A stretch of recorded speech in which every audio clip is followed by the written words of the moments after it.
couple months ago, you did this debate with Jordan Peterson. This is a Clash of the Titans. First of all, I want to say. No. You know where I even felt some solidarity with him. Yeah. What Clash of the Titans? We are both marginalized in the mainstream. Look at me. You are maybe young enough not to remember this. Till 6-7 years ago, I almost regularly published op-eds in New York Times. Yeah. Now I'm totally prohibited there. Then even the left, in this Times, the Chicago Journal, totally prohibited. I had an incorrect stance on refugees and so on, prohibited. So did you notice this, that the only medium in the United States where they publish me, it's a very marginal digital one. It's the Los Angeles Review of Books Philosophical Salon. I'm out. It's like a bad joke, Los Angeles Review of Books. Yeah. Although, don't underestimate Los Angeles. I am now sick and tired of San Francisco, the big competition. Sure. I think LA, San Francisco, they think it's like Harvard University. They think they are the center of the world. They are not. Yeah. But what to say, the same thing happened in the UK, Guardian. Up till 3 years ago, I was regularly there, almost at least every second week. Now I'm totally prohibited. Even the leftist, London Review of Books, the New Left Review, I'm prohibited. I'm now totally in. So I laughed at these two titans, but I'm even more marginalized than him. Now, why I did it? But I did it. The main reason I accepted it. One was purely narcissistic. He challenged me. Yeah. And then, anytime, anywhere, whatever. And I got many replies from people, oh, you chickened out, are you afraid, and so on. I just wanted to prove, sorry, guys, I am not afraid. Second thing is a much more subtle one. I think that, as it's always the problem with our most radical and effective enemies, they hit a grain of truth.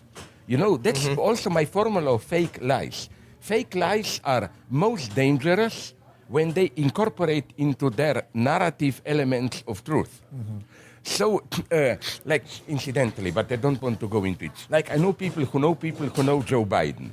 And they said, okay, Trump is disgusting, but Biden's son is corrupted. Yes. Yeah. So let's go on. I mean, what if I got a job for $50,000 a month doing natural gas in the Ukraine? Yes, it's just me. Of course. I'm like, hey guys. Yeah. No, but going back, my idea was this one. Don't dismiss all of Jordan Peterson. Yeah. Many people who are for him like this basic message. Don't just complain, pull yourself together, act, decide, and so on. Don't live passively. Now, what's wrong about this? And it's a tragedy to leave this to right-wingers, this motive. I think there is a problem with this self-victimizing, complaining liberal left. Speaking of debate, and Peterson, by the way, prayers up for our boy. He's in rehab right now. Yep. Always lost his lessons. Just keep strong. Stay at it, brother. No, but sorry, just to finish. Yes, so my idea was a very conscious manipulation, and from the reactions I got, I succeeded. I was really talking to his fans. Yeah. Like, guys, you are sick and tired of this politically correct, blah, blah. Listen, we, the left, can do the same job, maybe even better for you.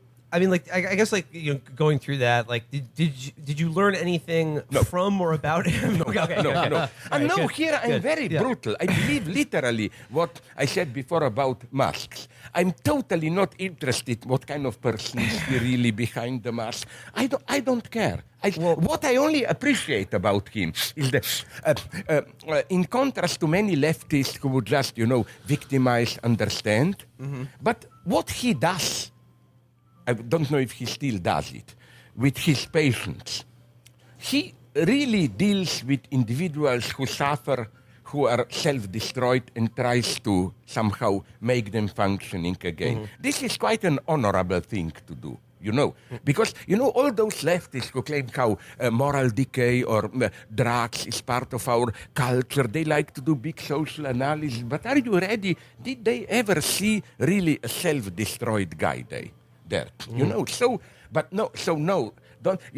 We afterwards, we had a quarter of an hour of a chat, and we established that what surprised, he also told me that many of his fans were furious at him, like, why didn't you grind him? And to me also, like, all left, I got dozens of leftist emails, like, why didn't you screw his mother of that motherfucker and so on. I said, no, that was the beauty. It was absolutely clear how different we are. So there was no need to rehash that point. You know. Well, to quote, I guess the boss of Poland, when it was your turn with the prostitute, I think the line that stuck out the most is when you asked him, like, who are actually these Marxists in the American Academy? It was ridiculous. His answer was Jacques Derrida, Michel Foucault. You know that there was on YouTube one wonderful caricature, because did you notice he had a PC in front of him? You know, they tried to imagine what was he doing there, and you see him Googling, who is Hegel, who is Marx? No, but he admitted this to me. He, don't overestimate him. He likes to say, read more. I read, for example, he quote Solzhenitsyn. My God, was he ever in Russia? Every honest Russian will tell you, Solzhenitsyn was a pathetic fake. You get another guy, Varlam Shalamov, Kolima Tales. It's written in a totally different, not this Solzhenitsyn's ethical, pathetic, moralizing, just in the style of early Hemingway, short stories about Gulag.